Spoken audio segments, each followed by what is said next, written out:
polisi mulai menelusuri dugaan perkara korupsi di Kementerian Komdigi.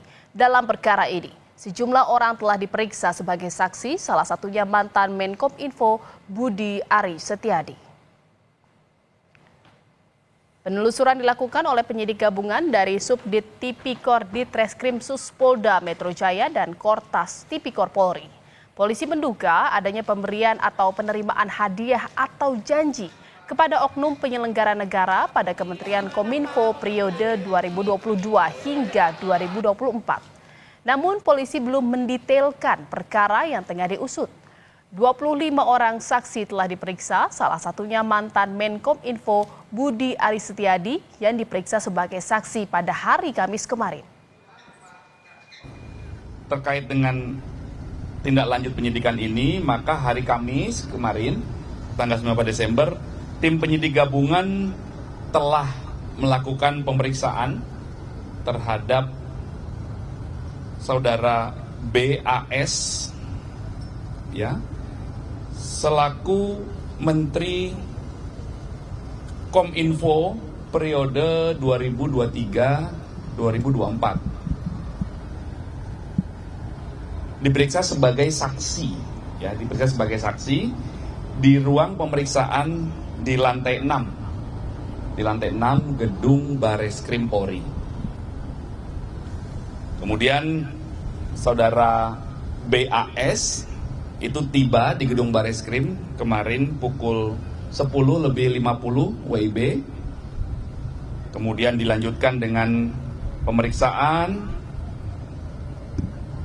dimulai pukul 11:10 WIB dan berakhir di pukul 17:13 WIB, ya. Dalam proses pemeriksaan itu penyidik mengajukan 18 pertanyaan rekan-rekan, ya. Saudara, kasus judi online yang melibatkan pegawai Kementerian Komdigi memasuki babak baru. Bareskrim memeriksa mantan Menkominfo Budi Ari Setiadi untuk mendalami ada atau tidak keterlibatannya. Langkah ini didukung Komisi 3 yang menyebut pemeriksaan menyeluruh harus dilakukan. Ya, solusinya gimana, Pak? Lalu kita warga negara. Dan nanti katanya polisi mau mendalami, Pak. Gimana, Pak? Tunggu aja dalamnya, nggak apa.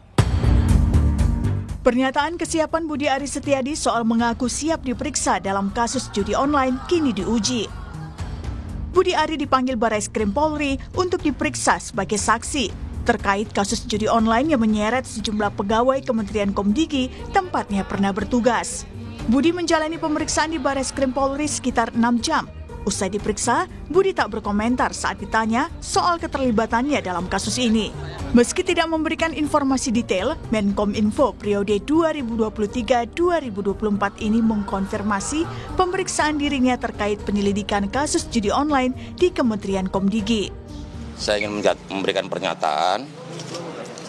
Yang pertama, sebagai warga negara yang taat hukum, saya berkewajiban untuk membantu pihak kepolisian dalam penuntasan pemberantasan kasus judi online di lingkungan Komdigi. Yang kedua, pemberantasan judi online merupakan tugas kita bersama sebagai sesama anak bangsa. Karena itu perlu konsistensi dan keteguhan hati untuk menuntaskan pemberantasan judi online ini, terutama dalam perlindungan terhadap masyarakat. Yang ketiga, mengenai materi dan isi keterangan yang saya berikan hari ini, silakan ditanyakan kepada pihak penyidik yang berwenang. Langkah polisi memeriksa mantan Menteri Komunikasi dan Informasi Budi Ari juga didukung Ketua Komisi 3 DPR fraksi Gerindra Habibur Rahman. Habibur Rahman menyebut pemeriksaan menyeluruh diperlukan untuk memperjelas proses hukum dari penyelidikan kasus judi online yang melibatkan pegawai Komdigi. Ya bagus ya, silakan saja ya diperiksa. Pak Budi juga saya pikir akan kooperatif, ya sudah kooperatif juga memberikan keterangan supaya peristiwa ini bisa benar-benar diungkap dengan terang benderang.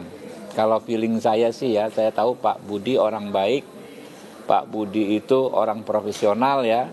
Insya Allah ya, kita berharap nggak ada sedikit pun keterlibatan beliau. Tapi karena posisi beliau bekas menteri, waktu itu adalah menteri, ya kan, tempus deliktinya juga di zaman beliau menteri, ya, tentu wajar kalau dimintai keterangan. Itu soal Pak Budi Ari. Setidaknya 24 orang ditetapkan jadi tersangka dalam kasus ini. Dari 24 tersangka, 9 orang merupakan pegawai Komdigi dan 1 orang staf ahli Komdigi, sementara 14 orang lainnya dari kalangan sipil. Adapun modus yang dilakukan yaitu pegawai Komdigi membuka kantor satelit di daerah Bekasi, Jawa Barat untuk melindungi ribuan situs judi online. Sementara itu, para pemilik situs ini menyetor uang setiap bulannya hingga 24 juta rupiah agar situsnya tidak ditutup. Dari hasil pemeriksaan, polisi menyita sejumlah barang bukti. Beberapa di antaranya adalah uang senilai 76,979 miliar rupiah, 63 perhiasan, 28 kendaraan bermotor, puluhan alat elektronik, hingga senjata api berikut ratusan butir peluru. Polisi menyebut nilai total barang bukti yang disita mencapai 166,686 miliar rupiah.